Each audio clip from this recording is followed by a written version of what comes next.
Good morning, Your Majesties. Welcome back to my new segment I'm doing called New Year's with Princess Peyton. That is where I tell you guys scary stories on New Year's Eve, and it could be any type of scary story. It could be a New Year's Eve scary story or just scary stories in general.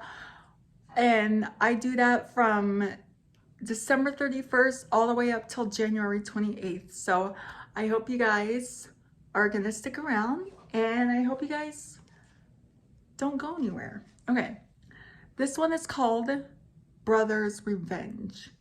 Um, the the blizzard was raging fiercely around them as the brothers stumbled down the road. They were miles from any farm and knew they had to seek shelter or freeze to death. So it was with gratitude that the two brothers spotted a saloon and pushed their way through the door. Uh-oh. Um, every eye in the room turned upon them as the boys ordered coffee with the last of their money. As the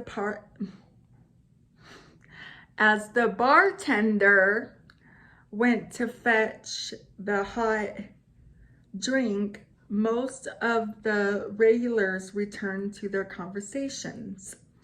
But one man continued to stare, a massive butcher with a mop of red hair and a long red beard, who was the worst for drink. Uh-oh. You're looking at me funny, the butcher slurred, looming over the two boys. We weren't looking at you, said the older boy. We were just warming ourselves by the fire. Are you calling me a liar? He shouted. Around the room, crowd grinned. They loved a good fight. Why though? I mean, I guess it's entertaining. We didn't say that, said the older boy, quickly waving his hands and accidentally striking the butcher on the arm. That did it. The butcher grabbed the boy by the collar. No one hits me and gets away with it. He roared and threw the boy head first into the huge fire raging in the hearth. Are you kidding me? There was a moment of stunned silence in the saloon, and then the elder boy screamed in agony as the flames engulfed him from head to toe. The younger lad shouted in terror. The older boy stumbled out of the fireplace as the little brother tried to beat out the fire with his small hands. The butcher loomed above them, grinning sadically as the flaming boy lost conscious, his screams dying away. Your turn, the butcher said to his brother. The younger boy gasped in fear and fled for his life out into the raging snow. The boy's little frozen body was not found until the spring. One evening, a decade after the death of the two young boys, a burly man with a long red beard came strolling down the road. One taken by the brothers, the butcher had heard rumors of a ghost, but had discarded them as so much poppycock and tavern talk. As he meandered down the road, he became aware that a silence had fallen in the odd silence.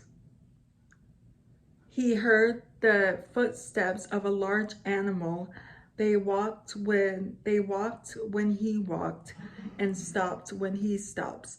Oh, and stopped when he stopped. Uh-oh. Pulse pounding madly, the butcher turned behind him, large as an ox, stood a black dog with blazing blue eyes and sharp teeth. The butcher had seen those blue eyes once before, gazing at him from the face of a young boy trying to save his burning brother. The black dog growled softly and took a step forward. The butcher whirled around to flee and found himself face to face with a tall figure, covered from head to toe in flames. What? The burning boy reached out toward the butcher with hands withered and blackened by fire. The butcher gave a terrified scream and fell, blood gushing from his eyes and nose. He was dead before he hit the ground. To this day, the black dog and the flaming figure still appeared in that vicinity to harass travelers and speed them on their way. Wow. Yeah, this is, I like to joke. I think we all do. We all like to joke around and be sarcastic and stuff. We all have I think we like a good sense of humor, but sometimes you gotta be careful what you say because people could take it the wrong way. So, yeah, and just don't, and another thing, don't talk to strangers either, because you could get yourself into a pretty sticky situation, and sometimes it doesn't turn out well. Anywho, have you guys heard this story? Let me know if you heard it, and what do you think of this story? What would you have done? I know what I would have done. I wouldn't have even said one word to that. Oh, I thought I saw an orb just a second ago, but it was just like a fuzz thing. Yeah, I wouldn't have talked to the man to begin with because, like I said, some people, if you kind of joke with them, some people can take things the wrong way. So I think it's better if you just don't talk to strangers. But anywho, that's going to be it for today's video. So if you're new here, hi, I'm Princess Peyton. Hit the red button to become your majesty and hit the bell notifications so you're notified every time I upload a video. And I love you guys so much. You guys are the best human beings ever made. And you're the king of my heart and the song lyrics of Taylor Swift. And I will see you guys in tomorrow's video. Okay, love you. Bye. Mwah.